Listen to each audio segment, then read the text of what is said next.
If we look at happiness, love is more than just a fleeting feeling or a feel-good moment. It's what makes happiness deep and lasting if we have love tied into it. When we genuinely love others and ourselves, like we've talked about so far on this podcast, happiness becomes more than just a passing emotion. It's something that sticks around, grows stronger, radiating out from us and around to those. It becomes happiness, transforms itself into what I might call joy. Listen, when we think about health, love, especially self-love, going and getting mani and petty, nudges us to take better care of ourselves. It motivates us to develop healthy habits, and it motivates us to practice self-care and kindness. And when we're surrounded by love from others, we get the emotional support we need to stay mentally strong, mentally healthy. If we look at hustle and hungry, the words that we've combined together, love is the fire that fuels our drive and passion. It's what makes us hungry for more knowledge, more growth, more success. When we truly love our goals, the people in our lives, and life itself, we stay motivated to keep pushing forward.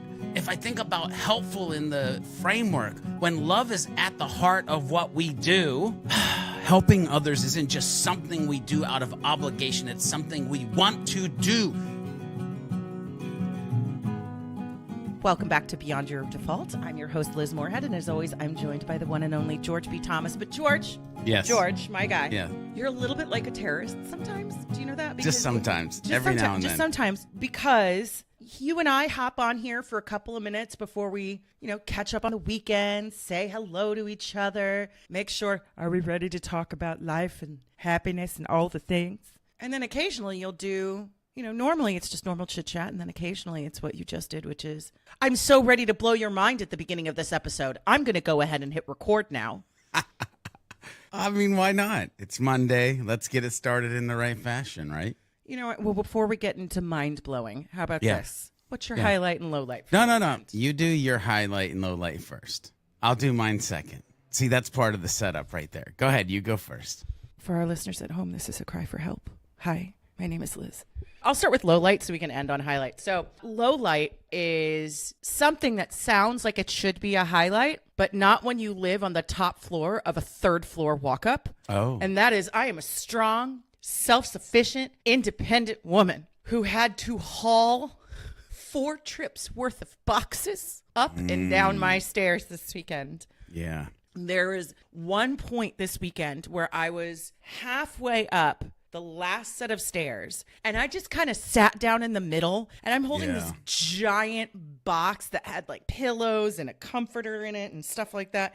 Well, at least it was light. Yeah, I know, but it wasn't because it's a velvet comforter. And then also apparently there was, thank you, Amazon, for combining things. So it was a comforter and a toaster. Yeah. That's fun. So I was sitting on the stairs and at one point I was just like, man, feminism, are we sure? To be fair, yes, 100%. But man, like I said, that would have been a very different story not living on the top floor of a third floor walk up. Highlight was everything that came in those boxes.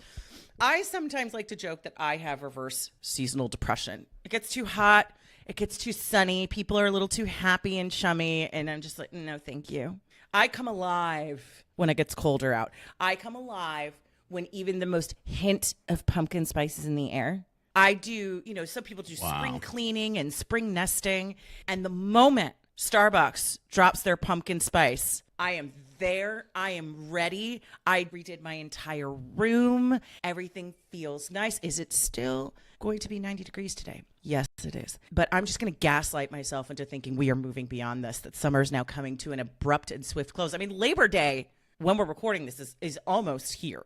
Yeah. So it's like overall, the leaves are already changing or something. Oh, yeah, absolutely. But no, it was just a great weekend. I redid my whole room. And the other thing that was nice, too, is it wasn't just about decorating. I took care of a lot of, maybe this is probably a metaphor. I took care of a lot of lingering around the home things that had been bothering me. For example, my bed, absolutely love it. It's this gorgeous, big, wrought iron bed that has had a squeak. And I knew it was causing the squeak, and I just wasn't taking the time to fix it. But every night I get up or go into bed and every morning I wake up, I hear squeaky, and it annoyed me. Finally took care of that too. So it was just a bit of cleaning house, a little bit of cleaning shop. Love that. Yeah, sometimes you got to do that.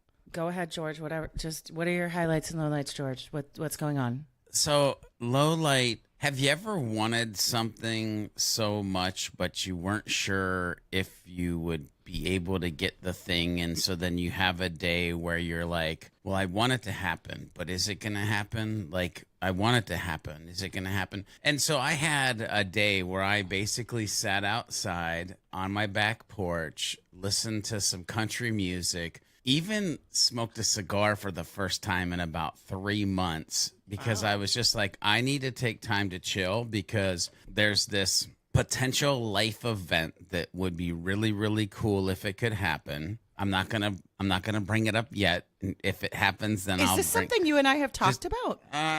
Maybe. So that was the low light. Is like what I would call it is this like mental roller coaster that I was at least able to drive and park it into where it needed to be parked by the time the day was over. But it was like I knew that I needed to give myself that time. Now let's move on to the more important thing. I'm gonna put a pin in this, and I just want you to know this is both a threat and a promise, sir. We had dedicated human time this past Friday to talk about our life and our dreams and our hopes. Yeah, but this was on Sunday, so that happened before my thing that I just talked about on Sunday. So, it is what it is. So this week, especially end of weekend, I feel like I did a great job as far as a father and a husband. Okay, let me explain. So first of all, I took both of my daughters out separately at different times out to dinner. Just her, both times, because daughters, and me. And we had great conversations because we had the big life possible event thing that might happen. And I wanted to pick their brain on like where their head was and what they were thinking and what they're happy about. And I wanted to hear their dreams, like if this thing does happen. However, Liz, this was the moment for me. I'm sitting in my office. It's Saturday. I'm working on stuff because I like to work. I feel like I'm playing, but I'm working on stuff. And my wife comes in and says, we'll be back. It's my wife and my daughter. And I go, where are you going?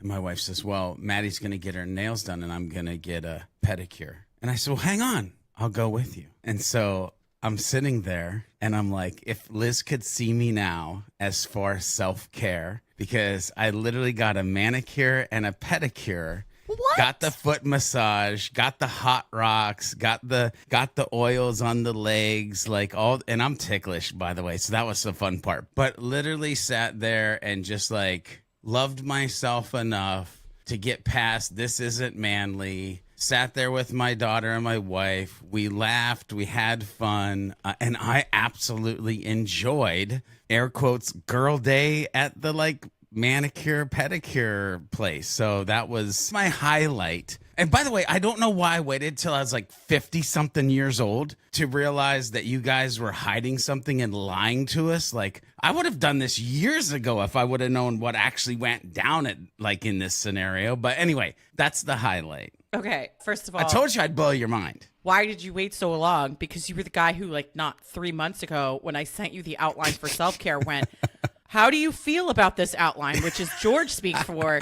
What the flip are we talking about and why are we here? Exactly. I need an adult. So that's probably the answer to that question. Also, second, we are not hiding anything from you. We are not hiding anything from you. I mean, I wish I would have known earlier. Like, if you're a guy listening this and you haven't gone and got a pedicure at some point in your life, I'm just asking you to try it once, especially if it's a good, like, father-daughter or husband-wife bonding moment. Because what's crazy is when we were in there, this other lady that I didn't know her from anywhere. She was like, oh, yeah, I love when my husband comes with me. And I'm like, yeah. What? My ex-husband used to go with me every time. It was we had a little fancy pants Sunday. Yeah. Well, there you go. So that was the highlight. Manicure, pedicure. I just let it happen. It was beautiful. You think for 1 second I've forgotten that there's some sort of massive life thing that you've been hiding from me, I will come for you as soon as this mic is off. Not hiding, but Anyway. Okay. Anyway, we're here to talk about a funny little topic. Is it funny? It is funny to me because we're talking about love today, right? And my guess is this is not going to be the last time we talk about love because we're going to talk about something very specific when it comes to love today. You and I had a conversation a while ago when we were talking about how we wanted to continue to develop the superhuman framework, right? Yeah. Which Yeah. are the 10 pillars we use to help us architect a life beyond your default. So, Yep. honesty, humanity, humility, hustle, all of these different things. Yeah. And then at one point during the conversation, we were talking and we said, well, love it's the reason for everything. It's the reason for everything. And then I said, well, that's strange. Love isn't, oh my gosh, we've never talked about love. I ran a scan of all of the transcripts from every episode prior to this one, the times the word has come up in the context of us talking about love. Key point there, the word, but go ahead. Yeah, single digits. And when I asked you, why don't we talk about this? You said, well, I can't talk about that. You Dang, can't I'm talk getting about caught on the carpet right now. Yeah. Well, you knew this was coming. You've known this episode was coming for weeks. But before we dig into that, we're talking about today, when did love become uncool? Now, for some of you listening, you might be like, what are you talking about? When did love become uncool? We're going to get to that. But George, I want to start today's conversation by asking you about the squishy part, which is, again, love is barely talked about on this podcast. It is suspiciously absent from the superhuman framework, which we will get to. We'll get to that. No. I understand it's inferred, it's implied, it's the root, but we don't talk about it. For something so important, we do not talk about it. But I want to start with the squishy part. I loved when you said out loud, you got all squishy about it too when you said it. Love is the reason for everything. When did love become the reason for everything for you? And was it always that way, or was there a catalyst moment where that shifted? Yeah, I want to answer this question, but I also want to say why I said the word. That was a key point, the word, single digits. Listeners, you need to know that the idea of this podcast and bringing it to the world is based out of love. You need to know that every episode that I've sat down to craft is out of love. Love for you, love for the ability you have in your life. Like, I would not take the time and pour out the love from myself. And Liz, same as what I'm saying, if we did not love you, believe in you, and think that this could be the catalyst for you to get the places that you're trying to get in your life. So while we might not say the word, this whole thing comes from a place of love. So here's the thing, Liz, I have to break this down because it happened in multiple phases. Phase one, though, as I sat back and thought historically of my life, which you're making me do more and more as we get closer and closer to writing the book and getting the book out to the world. I was transported back to Cardwell, Montana when I was 15. And I had forgotten about this. I don't know if I've ever talked about this publicly. But I was transported back to Cardwell, Montana when I was 15, and I had started to go to church because we moved into a new community from Bozeman, Montana. And one of the things that they did is they would have the kids occasionally do a sermon. We stood up in front of the church and we actually gave a sermon. I gave my sermon, Liz, on love. And the sermon that I gave, it talked about love being messy and why love was messy and how we needed to think about love. And I went through and I talked about love. Now, Liz, I have a question for you. When you think of the word love, what do you immediately think of? I don't immediately think of one thing. Love encompasses so many things. Okay, what do you think of? Hugs, genuine caring. I don't know.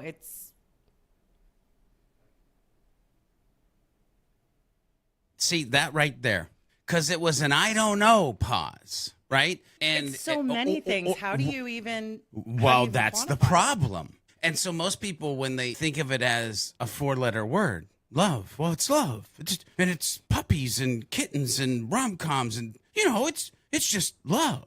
In this sermon, I actually talked about eros, which is romantic love. Like, it's the passionate, physical attraction, intense emotions. We talk about falling in love. In the sermon that I gave, I talk about philo, which is the deep friendship, connection-based, mutual respect, loyalty, shared values, usually found in close friendships, or if you like your brother or sister, in sibling relationships. You may or may not have that, listeners. Storge, which is the familia love, the natural, unconditional love between family members, like deep emotional bond between parents and their children. Agape love, okay, this is the unconditional or the universal love, the selfless, the altruistic love, extended to all people, characterized by compassion and commitment to others, their well-being without expecting anything in return. Ooh, I'm getting goosebumps. Ladies and gentlemen, if you've listened to this podcast historically, you've heard me talk about expectations. You've heard me talk about commitment to others. Literally, I just started this podcast of like, it is coming from a place of love, coming from a place of service, being built for you. Agape, unconditional, universal love. We've got ludus, which is the playful love, right? Pragma, which is the enduring or practical love. This is like the long-term stable love based on mutual respect, understanding, shared goals. It's found in mature relationships or long-term partnerships. We've got self-love, right? Like there's just so many mania, obsessive love, compassionate love. Like there's so many things in so many ways. And here's the thing, usually in our culture, love never goes that deep.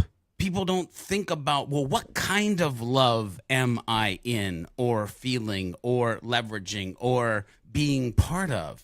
And so all of that to say, like, love can be messy. Love can be confusing. And I have always been the type of guy that I'm like, well, let's simplify the complex. I don't know if I figured out how to simplify the complexities of love. Therefore, we have really not talked about it at a super deep level. But I will say that one thing, when I was thinking about this sermon, I was like, oh my God, I hadn't put this piece together. But I remember when I gave this sermon, how impacted I was and how I said at 15 years old, ooh, my life goal, I want to grow up as agape love.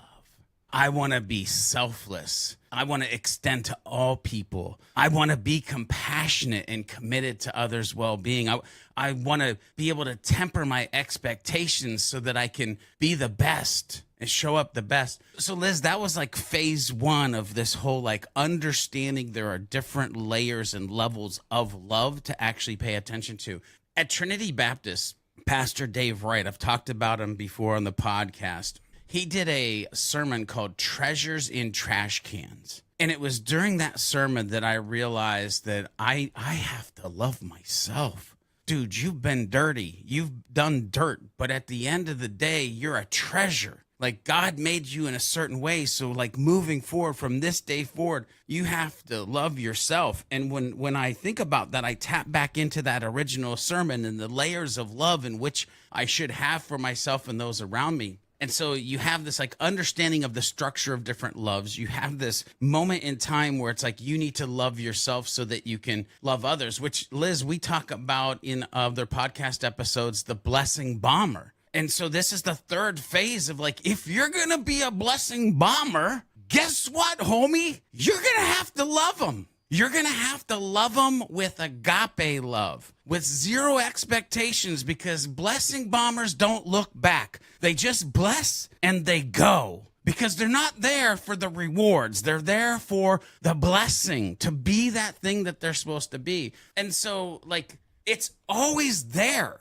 It's part of who we are. But again, it's just messy and it's hard to unpack. And not to mention, like, and we'll talk about this, but if I say love to a room full of people, the amount of people that are going to feel like me, probably not a lot, because there's some ways that love ain't cool.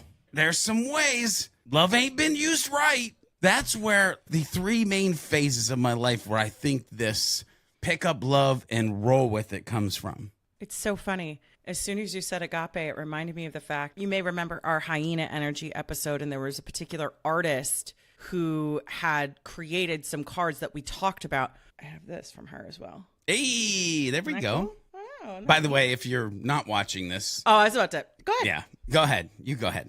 No, so she has these, she's an artist, so she has these beautiful pieces about the different types of love. And it's just this really cool piece of artwork about agape. Yes. I love it. Anyway, I find your answer very interesting because you seem to be such a champion of love. Oh, yeah. You've preached about love. Without a doubt.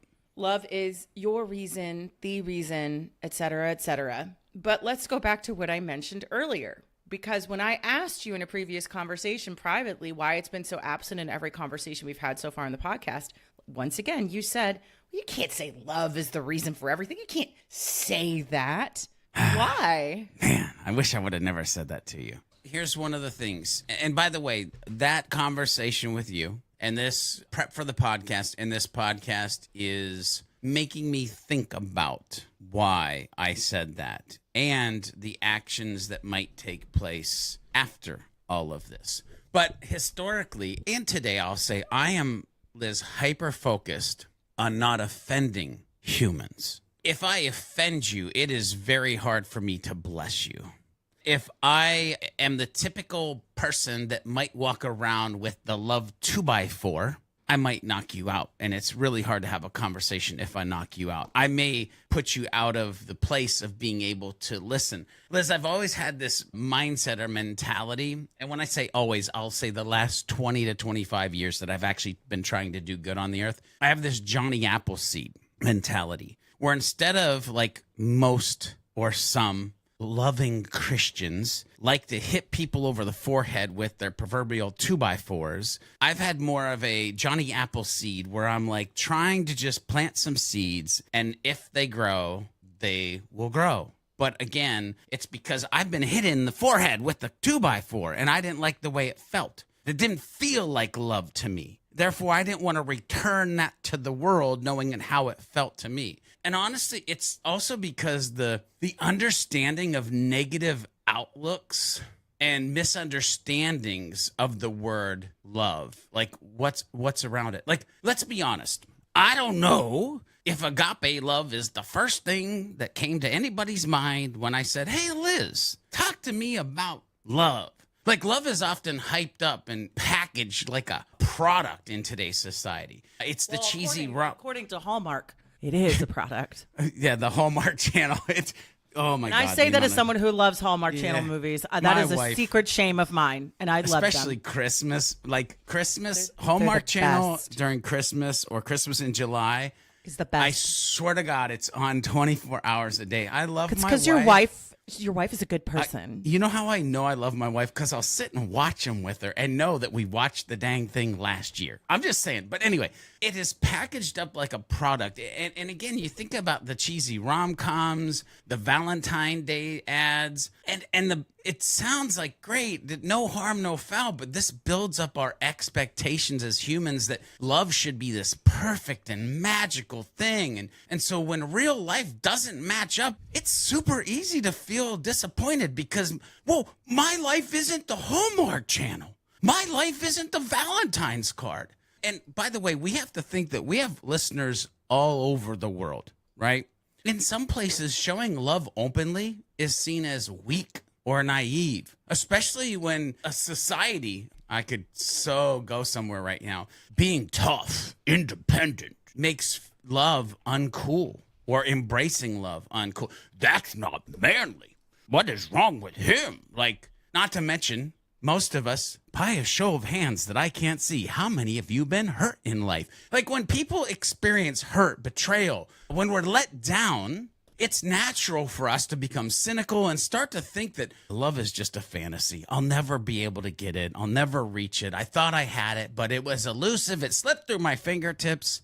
For some of us, love has been associated with like counter-cultural movements. Damn hippies. Them Jesus lovers. And it becomes dismissed as like this unrealistic or overly idealistic, traditional for those groups. Liz, we've talked about on this podcast the good vibes only, like the toxic positivity. Oh my God, like the good vibes only mindset can make love feel forced and fake, which by the way, love should never be forced or faked, but being told to stay positive and loving all the time can start to feel like pressure, like you feel like you're in life's pressure cooker.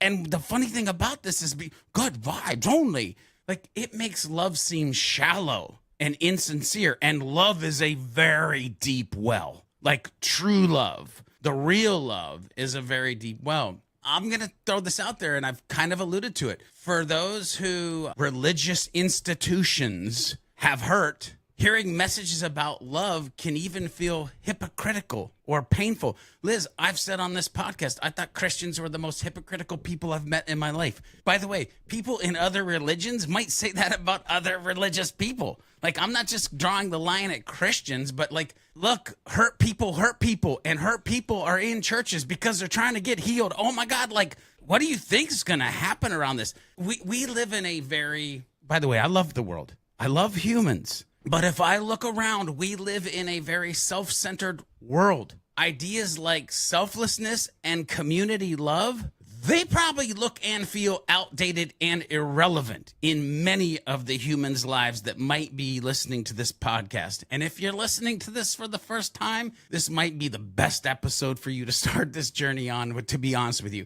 But we have this pressure to find the perfect romantic relationship. That can be overwhelming.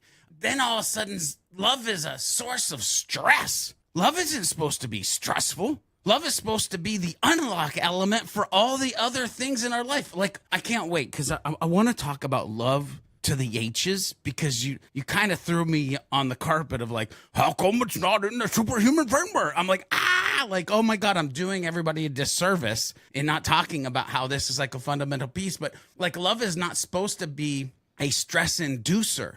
The last thing I'm going to say on this, and if you've ever been part of this, I apologize if the person has not apologized for themselves, because it's the one that pisses me off the most.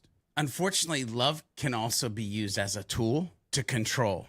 Toxic relationships, they leave people bitter and disillusioned to what the true meaning of love is and the power in which love could have for them moving forward, but they're not willing to embrace it. It's no longer cool. It's hurtful. And so, Liz, why have I tempered myself historically? Because dang gummit, like, love is messy and love is different for every single human, and the journey that they've gone through or had the opportunity, depending on how you look at it, to go through to mold their story. And honestly, this is one of the hardest places that I look at, because I can look at most humans and I'd be like, oh, this is where I need to meet them.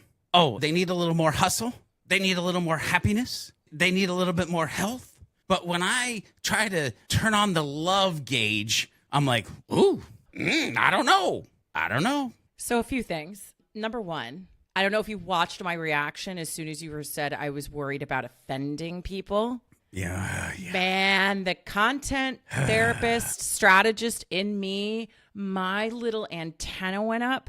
If you're focused on not offending people, you are basically absolving anybody of any responsibility to sit through the discomfort of being exposed to new feelings and new ideas and new thoughts. And also sometimes someone being uncomfortable with something that you're sharing with them, that actually speaks more about them than it does about you. I think two things can be true. I think you can go into any conversation and say, I am here to be purposeful, I am here to be productive, and I am here to be constructive. I'm here to listen, and I'm here to be open. The moment you switch or flip that switch to, I don't want to offend, that's not how that works. That's not speaking with your true voice. Sometimes discomfort is the pathway to growth, and you have to get comfortable. You're in trouble. But here's what I will also say. I feel like I'm in the principal's office right now. You brought up a number of really good points that resonated with me, because when I think about certain things like, well, why don't I like talking about love? Mine felt a little bit more, I don't know, not as well thought out as yours, right? I wasn't uncomfortable talking about love because I don't want to offend people. Like, it had nothing to do with anybody else. I just didn't want to look like a hippie. So there's that, right? Like, you know, because the moment somebody started, you know, it's all about love, man. I'm like, so where's the pamphlet you're giving me, right? Like, what's happening here? So there's that piece of it. Like, I don't want to look like a ding dong. The other piece of it too is what you mentioned. We don't want to admit how much we want it. We don't want to talk about how vulnerability. We're worried. You're knocking on the door of vulnerability right now, by the way. You don't want to talk about how much you want it. You don't want to talk about how much you're worried you won't have it.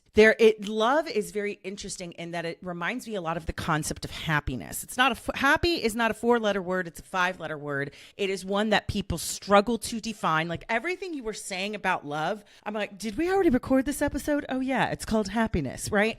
Everything about these very quote unquote simple ideals that quote unquote we all want to be happy. We all want love, except none of us chuckleheads know how to define it. And we're always worried we're not going to have it. And anytime we try to chase it, that is exactly the point we will repel it. The whole conversation is completely backward and inverted. I have to go sideways for a second, and then we can get back on love. It's funny you said happiness is a 5-letter word. Actually, well, I said happy. Yeah. Well, so happy is a 5-letter word that's actually masking the 3-letter word that you're looking for. I'm just letting everybody know. Is it joy? It's joy. Joy is what you should be seeking. Like I have this whole thing that I can't wait till I can bring this to the world of like a mental shift from success to significance. And I have very much another mental switch is like happiness. It's joy. I'm looking for joy. But anyway, we're here for love. That's another podcast episode. We're here for love. Joy is a state of being. Yep. Love for me is an act. I'll say a little bit of both, but yes, I agree Little column A. Yes, but I do agree. Love is an action. Love is a choice. And one of my favorite things about love, and I've written about this in the newsletter quite a bit, beyondyourdefault.com/newsletter, where I talk a lot about polarity. Thank you. Yeah. Thank you. I like to talk about opposites and polarities, right? I like to talk about this idea of two things are almost always true at the same time. And often, if you want something, in order to achieve it, you actually need to do the exact opposite. You want something to go faster, you need to slow down. You want life to get easy, George, just like you talk about, do hard things. Yes. Right? What's fascinating is that if you want to achieve love outside of yourself, look inward and start loving yourself as hard as you can. One of my favorite things to say is... Go get a mani-pedi. That's her favorite thing to say. Love yourself within. Honestly, I'm just true. saying. I got my nails done this weekend. It's pretty. And once you start pouring love into yourself, it becomes so much easier to pour love into the world. Without a doubt. Without a doubt. So true. That should be like the quote of the episode. That right there should be the quote of the episode at the very top of the show notes. And what's really funny about it is that, so this is the longest I have ever been single in my whole life. Longest I've ever. I hated it for a while.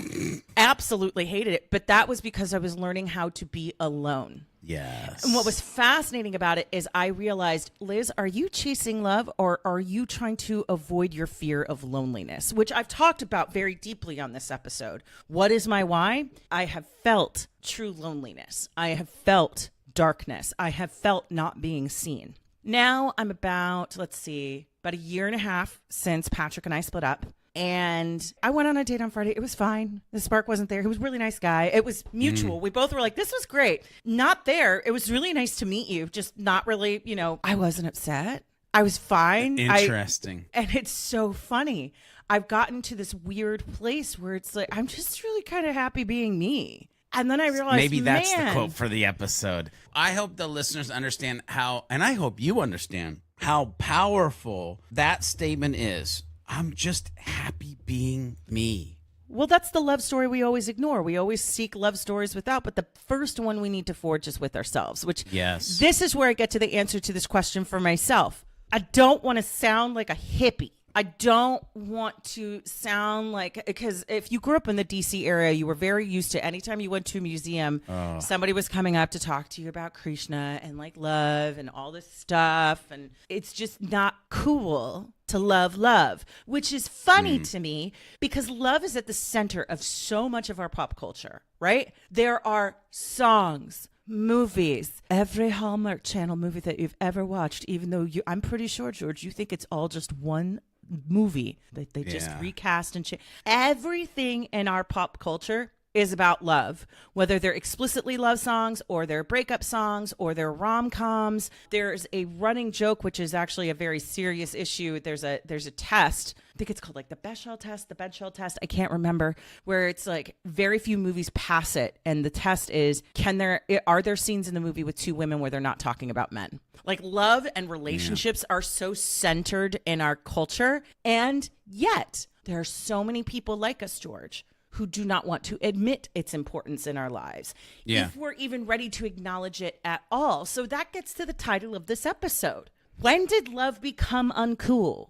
When did this happen? So I want to unpack a couple things. I don't know, because in the question/statements that you were just making, I don't know if true love is at the center of pop culture. I think there's a carnival fun mirror version of love in the center of pop culture, but it's Twilight is about stalking. He just happens to be hot. Love at the center of, I'm rewatching Scandal right now, and everybody worships Kerry Washington and Tony Goldwyn, who play the president, and Olivia Pope. And don't get me wrong, I love that show, and Tony Goldwyn, like, call me. But, like, that is an obsessive, unhealthy relationship, and he murders a lot of people. Like, it's not, none of this is healthy.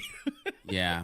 Anyway, okay, let me move on. I was about to be real vulnerable and talk about my fascination with one of the shows that you just mentioned, the movies that you just mentioned. But let's continue on. Are we sure? You said you were going to be vulnerable. That was stupid. Well, Team Jacob, does that say anything? Like, does anybody listening to this know what it means when I say? Anyway, I'm an elder millennial girl. Yeah, of course. Honestly, both of them.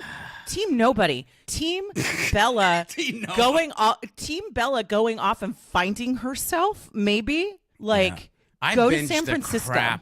I binged the crap out of those movies. I watch them once a year. I watch them once a year. It's like, I know that I shouldn't be watching this, but I don't care. Here's my man card. Give me the popcorn. George B. Thomas, Twilight lover. I'm here for it. Yeah, that's probably going to be a social post from somebody at some point listening to this podcast. Anyway, but my point is, I don't know if true love is actually at the center of pop culture or the center of anything. Because again, if I go back to true love, I go back to like the agape style love, if I'm using true love, or the one that is not the selfish version or the controlling version. And there's a lot of selfish and controlling love that is shown in the center of pop culture. So here's the thing, though. The other piece that I had discomfort in, and I know where it came from because it's a launching pad from our original conversation of I can't talk about that.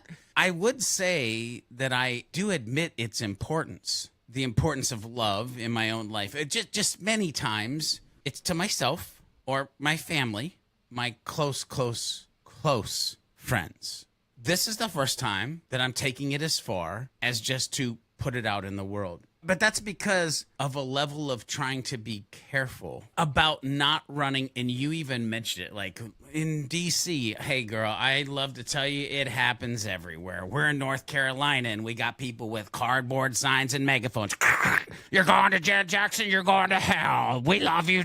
Nah, just be quiet. Like, just stop. Just stop. And if you've been that person, I'm sorry. I don't mean to offend you, but just stop. I've tried to be so careful about not running people over with the love steamroller because that's not what it's about. I'm not trying to flatten anybody out. I'm not trying to but Liz, I think based on the conversation that got us to this episode, why people might look at love like it's uncool. And we've kind of alluded to some of these, but past hurts and disappointments are like a major thing that we need to be cognizant of when we get into this conversation of love, true love, unpacking love, loving ourselves, loving others, and vulnerability, by the way. But most of us have been hurt by love in some way, sometime, whether it's through breakups, toxic or bad friendships, family issues. Like, you know how I know that we've all had this? Because we're all humans, and humans are gonna human. Like, I'm special. Shut up. Yeah. I'm different. Yeah. Well, if any listener listens to any podcast episode that we've ever done, they'll be like, no, Liz, you're human. And the humans in your life humaned, and you're human too. But we're just trying to be authentically vulnerable humans on this podcast, explaining like, hey, everybody's life is messy. But those experiences with, breakups or friendships or families, like, I know you can't see them, but they leave scars.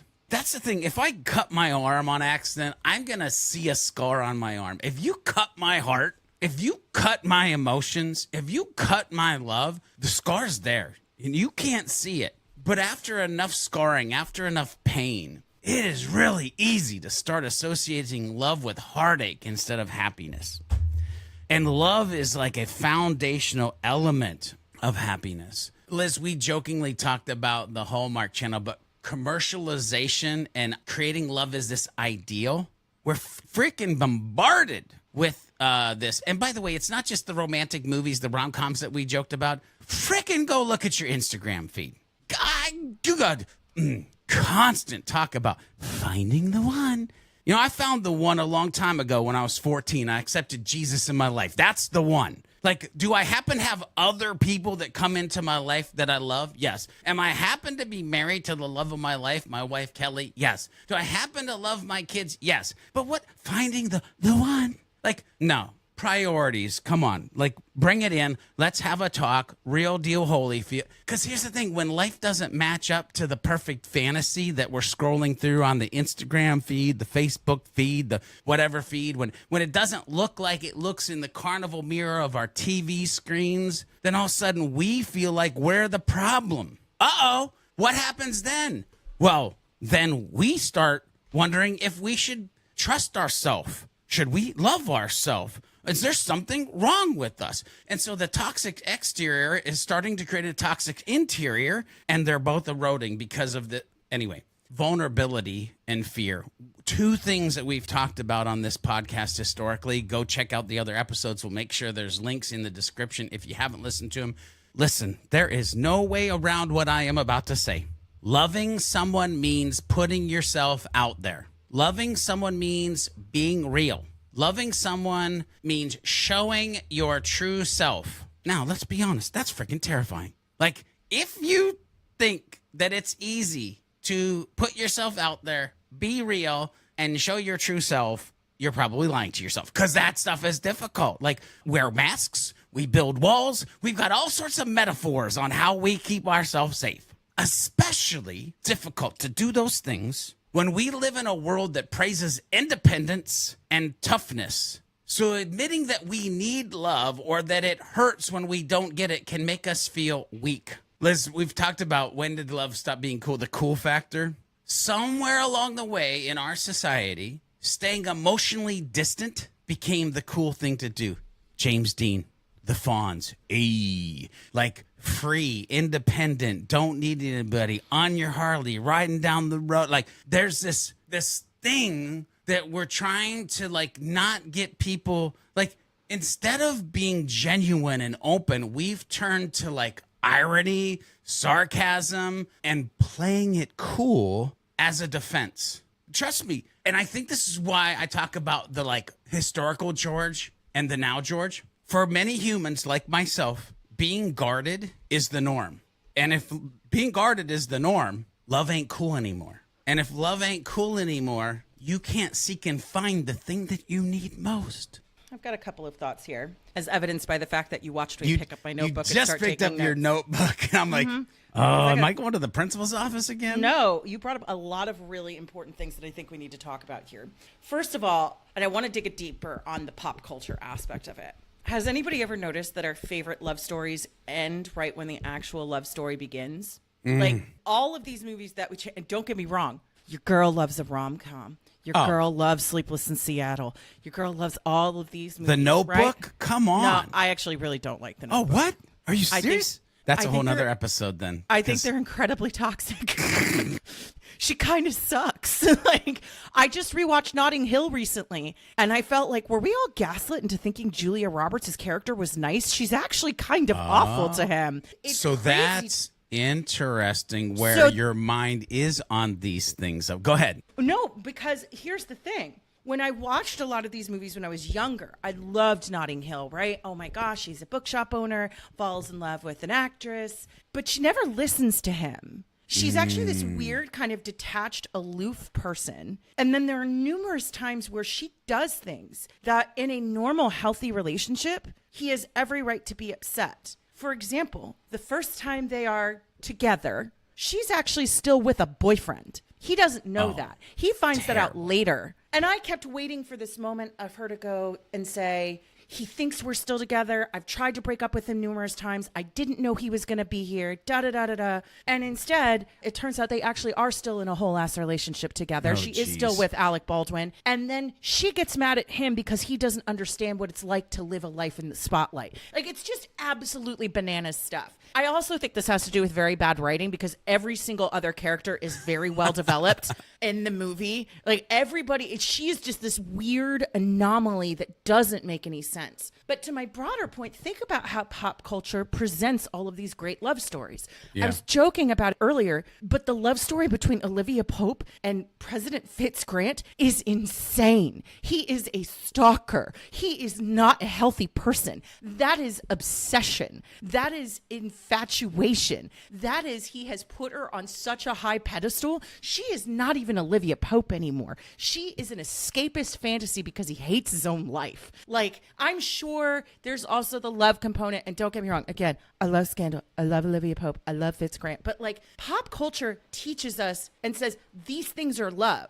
So then we think, oh, these things are love. Yeah. But they're not. Love is forged, whether we're talking about romantic love, familial love, friendship love. Again, I've written about this in the newsletter. You have all the great memories, have all the beautiful moments, but the moments that bring you closer to someone, the moment that makes you go, yes, are the moments where you have to do hard things together. Yeah. Are the moments where you have to choose each other, even and especially when it's hard. Yeah. You know, even when my ex-husband and I split up, it was very challenging because we were having conversations where we had to kind of admit to each other, we're doing this because we love each other. This is not the way anything is supposed to be. Deeper than romantic love. That's the thing. Like, yeah, exactly. Love shows up in these weird ways, but think about what pop culture teaches us. You either have someone or you don't, and you're broken. You have this type of love, and if it doesn't look like this type of love, which is, by the way,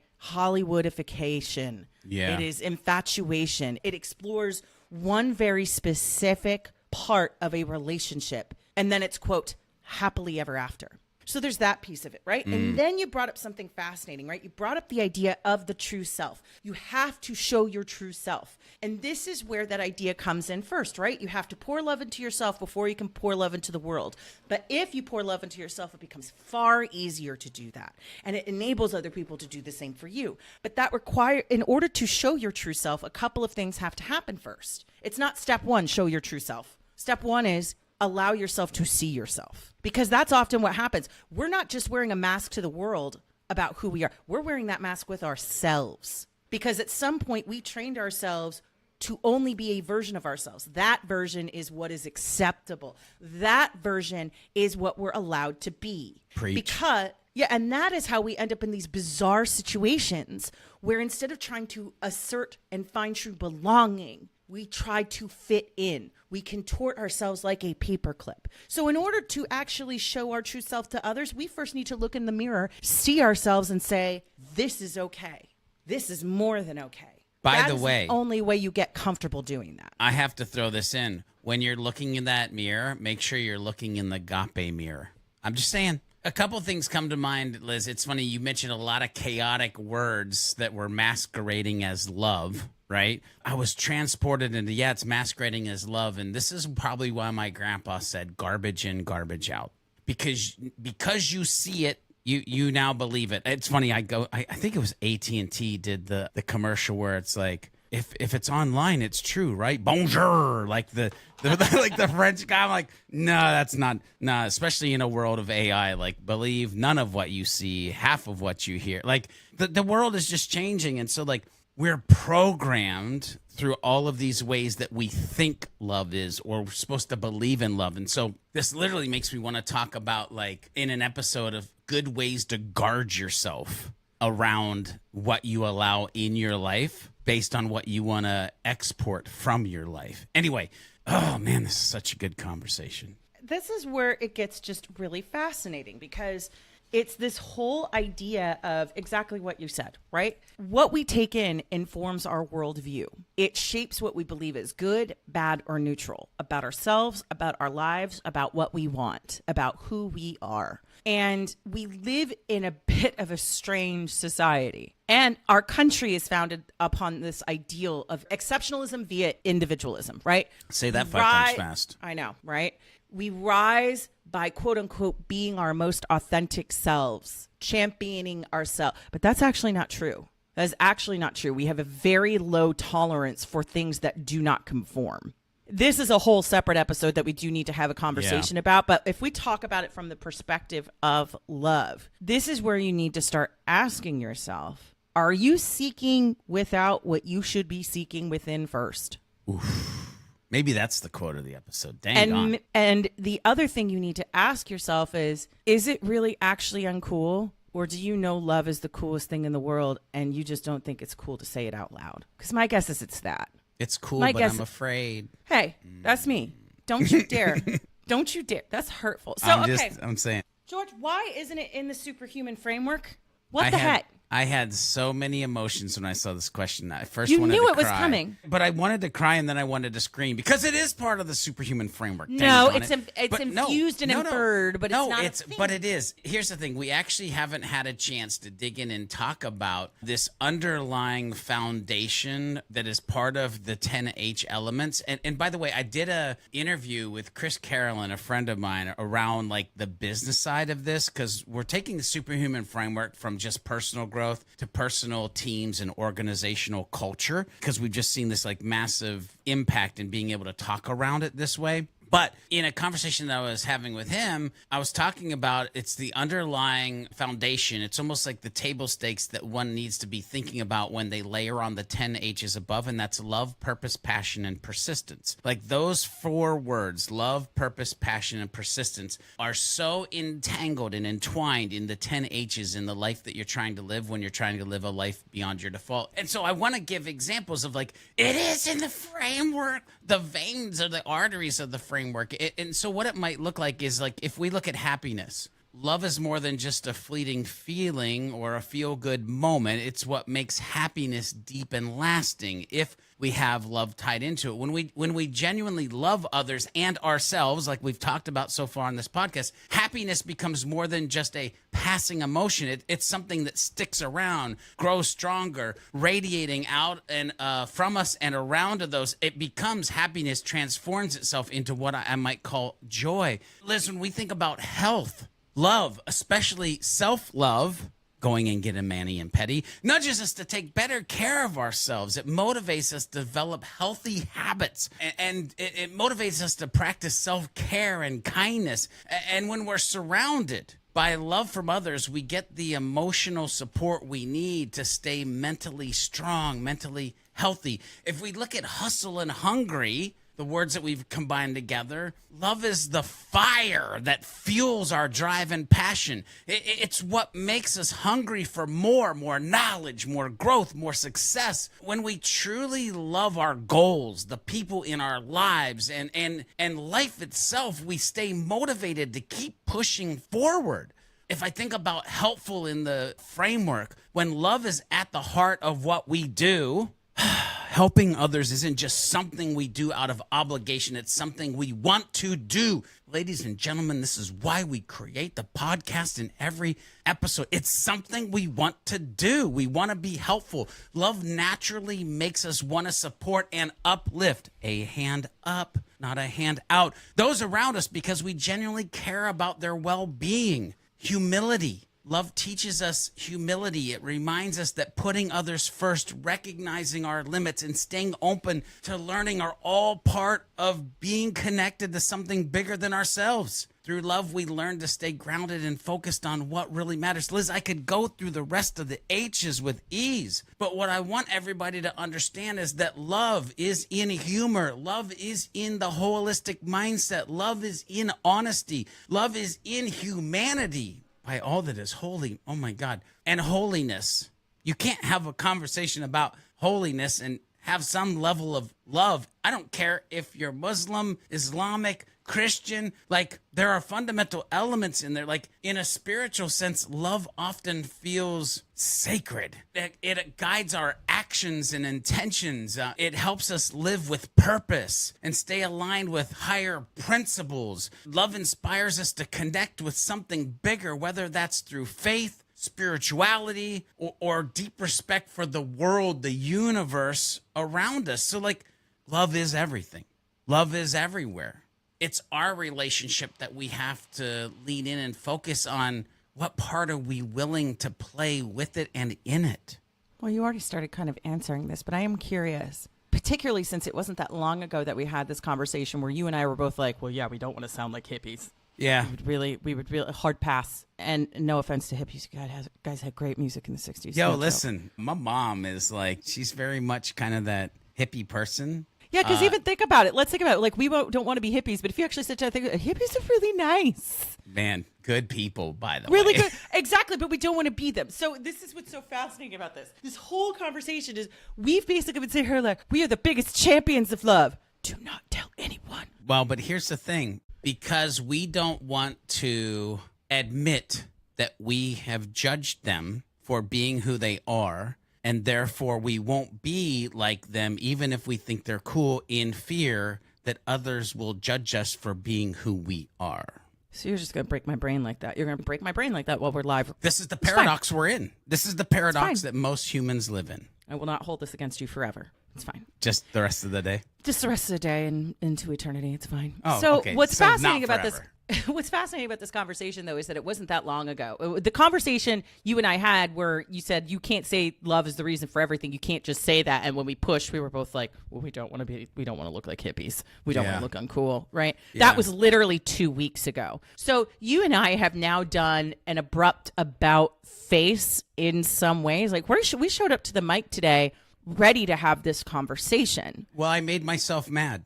You made yourself mad. I made myself mad. I was mad that I even said that, and I was mad that I wasn't willing to not show up as a hippie, not show up as a Christian Jesus freak, but I was mad because I wasn't willing to show up as George. Mm-hmm. And this conversation is a George conversation. This conversation is a Liz conversation. This conversation is a Bob, a Jenny, a Susie. I can't list out all the names that are out there in the world. This is a you freaking conversation. So how do you want people to think about love differently? How can we make love cool again? Yeah, well, first of all, realize it's a you conversation and you need to be cool. So freaking embrace love. But going deeper than that, I want people to look at love as, and again, we've kind of alluded to this, but you got to look at love as an active practice. I think of action and choice. Like, get past all the things that we've talked about. Love is not just about feeling warm and fuzzy. It's about what you do every day across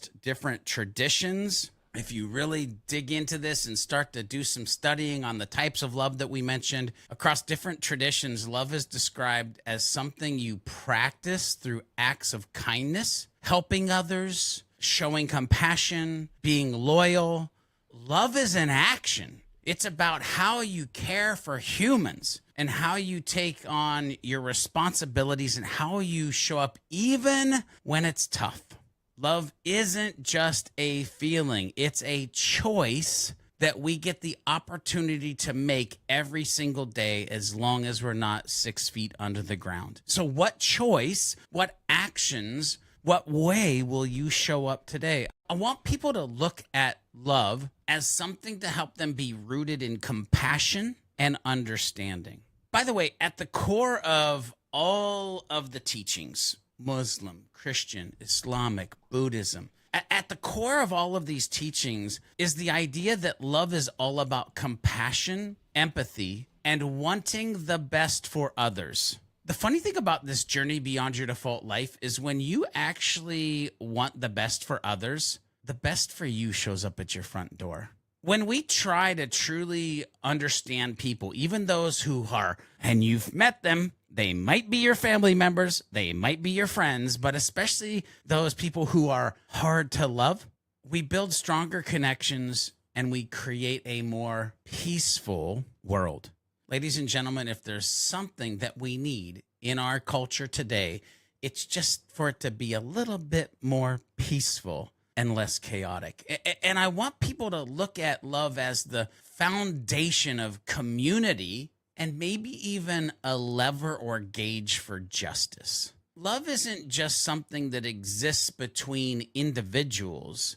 It also is about how we treat our communities. And Liz, you know, like for years now, I've been focused on community and community building in the different spaces that I'm in, the HubSpot ecosystem, now the Beyond Your Default. Like it's about community. It's about a collective. It's about creating a mini society. And when love drives us to seek justice, equity, equality, collective well-being, we help build a more compassionate and, dare I say, fair society / community / circle, group O humans that we hang out with.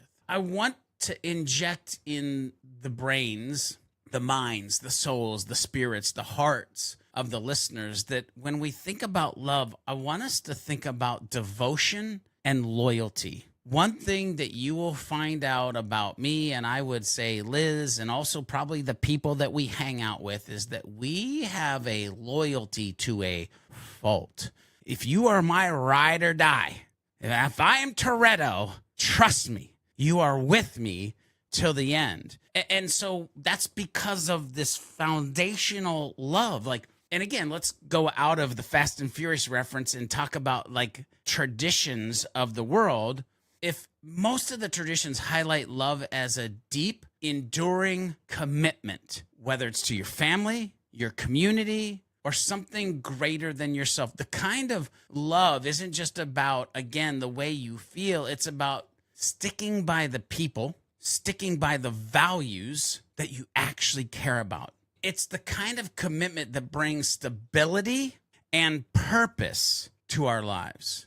I kind of do this funny thing where at the end of the episode, I go, living a life beyond your default. What I want people to realize is when I talk about that, I'm really talking about a pathway to inner peace and fulfillment. The only way that you live a life beyond your default, the only way that you walk a path to inner peace and fulfillment, it's by loving yourself, loving others. And we've kind of alluded or poked at this or even blatantly said it through this podcast. Loving others isn't just good for them. It's good for them, don't get me wrong. But it's essential for your own sense of peace and happiness. Buddhism teaches us that by practicing compassion and letting go of selfish desires, that we can find inner harmony. Likewise, the Christian faith and Islamic teaching suggest that living a life of love brings us closer to our true purpose and leads to a deeper sense of contentment than material success ever could. Liz, the foundational elements, if you think about what I just said of the 10H framework, the superhuman framework, love, purpose, passion, persistence. Like these are all built into and out of just these core elements and essence. I need people to quit looking in the carnival fun mirror. I need people to quit believing or idolizing these abstract ideas of love. Love equals meaningful. Love means connected. Love means a fulfilling life.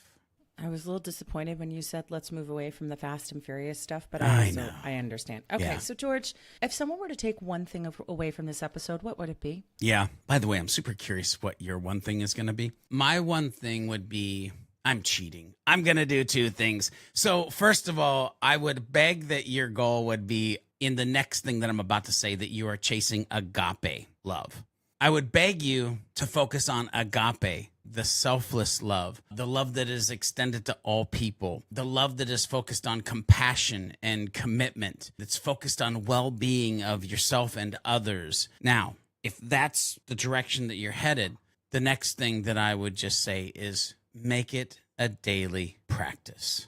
Make love an intentional daily practice. Love is not just something that happens. Love is something that we actively choose. So as a daily practice, incorporate love into your routines. This might be kindness. This might be offering support. This might be just taking time to be present for others. But trust me, when love becomes a habit, It shapes not only your relationship, but also your character and your outlook on life. If you can change your outlook, you will change your outcome. Liz, what's your one takeaway? Life gets infinitely more fun when you stop worrying about whether or not something is cool or uncool, whether that's love or the things that you love. Half the time, whether we're talking about love or something else, we're worried about being judged, which means we are dimming our light, which means we are not willing to show our true selves to ourselves or to anybody else because we believe that who we are as we are is not enough or is too much or will not fit in or da-da-da-da-da-da-da. The moment we shine as brightly as possible with love, with excitement for things like Fast and Furious movies, love them forever. By the way, I have some bad news for you. They've delayed the release of the last movie until 2026. Oh, no. Yeah, I saw that. And I don't love that. I hate that. I hate that for all of us. Like, Vin Diesel, you are robbing us of your art. Come on, man. Although there is a rumor John Cena is going to be back. Oh. I know. Okay. I know. And The Rock? Anyway, not why we're here. Yeah, The Rock. Well, it's supposed to be about him. Okay. Now you remember the after credit scene? Yeah. Now we're getting somewhere. Okay. All right. So think about it this way. I love watching people light up when they finally remove the trappings of what they believe they need to show up as. And those moments where you start watching people talk about what they love and who they love, and they're doing so in such a way that you can tell they don't have that doubt or fear. They feel psychologically safe to love whatever it is and whoever it is that they love. It is incredible. People fundamentally change. They talk with their whole body. They smile with their whole body. They become love personified. And you know what? Here's what I will tell you. Stop worrying about being cool or uncool, because there are always going to be people who think you're uncool. But them thinking you're uncool is more about rejecting a part of themselves than it is about rejecting you. Ooh. Because think about the times, George, in your life where you've looked at someone and went, unless they were kicking puppies, in which case, F them, don't kick puppies. But like talking, but think about like where people are being unabashed about who they are, who they love, what they love. And you're just, part of that has to do is we kind of wish we could be like them. Maybe not exactly like them. Maybe we don't love the same things, but we envy their ability to just be out there and themselves. You're not for everybody, nor should you be. That's why it's called the one, not many ones. You know, that's why it's your tribe, not all people's all the time. Be uncool. It's all right. It's fun over here. It's way more fun. Listeners, here's the deal. I love that. Don't be all things to all people, because you can't be. But here's the thing. Let your light shine. I swear to God, don't you dare dim it. Be cool, by the way, and lead with love, because that truly is the cool factor. And being able to enable yourself to lead with love. And then the only thing left to do is go out there and live a life beyond your default.